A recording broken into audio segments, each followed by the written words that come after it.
ವೀರ ಸಾವರ್ಕರ್ ಸೇತುವೆ ಮೇಲಿನ ಹೆಸರಿಗೆ ಮಸಿ ಬಳಿದ ಪ್ರಕರಣ ಮೂವರನ್ನ ಬಂಧಿಸಿದ್ದಾರೆ ಯಲಹಂಕ ಉಪನಗರ ಪೊಲೀಸರು. ಲಕ್ಷ್ಮೈರಾಜ್, ನಿಶ್ಚಯಗೌಡ, ಪ್ರವೀಣ್ ಬಂಧಿತರು. ಮೂವರು ಕೂಡ ಕಾಂಗ್ರೆಸ್ ಕಾರ್ಯಕರ್ತರು ಅಂತ ಹೇಳಲಾಗ್ತಾ ಇದೆ. ನಿನ್ನೆ ಮಧ್ಯಾಹ್ನ ನಡೆದಿರುವಂತಹ ಘಟನೆ. ಸದ್ಯ ಆರೋಪಿಗಳನ್ನ ಬಂಧಿಸಿ ವಿಚಾರಣೆ ನಡೆಸಿದ್ದಾರೆ ಪೊಲೀಸರು.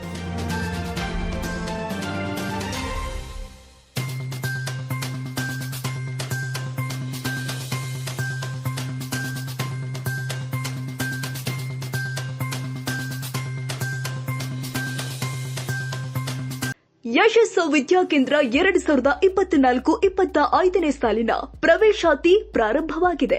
ಮಾಂಟೆಸರಿಯಿಂದ 10ನೇ ತರಗತಿಯವರೆಗೂ ಹಾಗೂ ಪಿಯು ಕಾಲೇಜು ಪ್ರವೇಶಾತಿ ಪ್ರಾರಂಭವಾಗಿದೆ. ಕೆಲವೇ ಸೀಟ್ಗಳು ಮಾತ್ರ ಲಭ್ಯ. ಅತ್ಯಾಧುನಿಕ ಶಿಕ್ಷಣ, ಉತ್ತಮ ಶಿಕ್ಷಕರು ಇದ್ದು 100ಕ್ಕೆ 100ರಷ್ಟು ಫಲಿತಾಂಶ ನೀಡಲಾಗ್ತಾ ಇದೆ.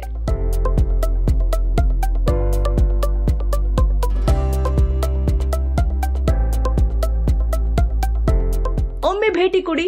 ಯಶಸ್ಸು ವಿದ್ಯಾಕೇಂದ್ರ ಮತ್ತು ಪಿಯು ಕಾಲೇಜ್, ಸೋಮಶೆಟ್ಟಿಹಳ್ಳಿ ಮತ್ತು ಮಾರುತಿನಗರ, ಚಿಕ್ಕಬಾಣವಾರ, ಬೆಂಗಳೂರು. ಹೆಚ್ಚಿನ ಮಾಹಿತಿಗಾಗಿ ಸಂಪರ್ಕಿಸಿ 7829814447.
ಕ್ಷಣ ಕ್ಷಣದ ಸುದ್ದಿಗಾಗಿ news 81 Kannada YouTube channel subscribe ಮಾಡಿ. ಹೊಸ ಸುದ್ದಿಗಳ ನೋಟಿಫಿಕೇಶನ್ಗಾಗಿ ಬೆಲ್ ಐಕಾನ್ ಕ್ಲಿಕ್ ಮಾಡಿ.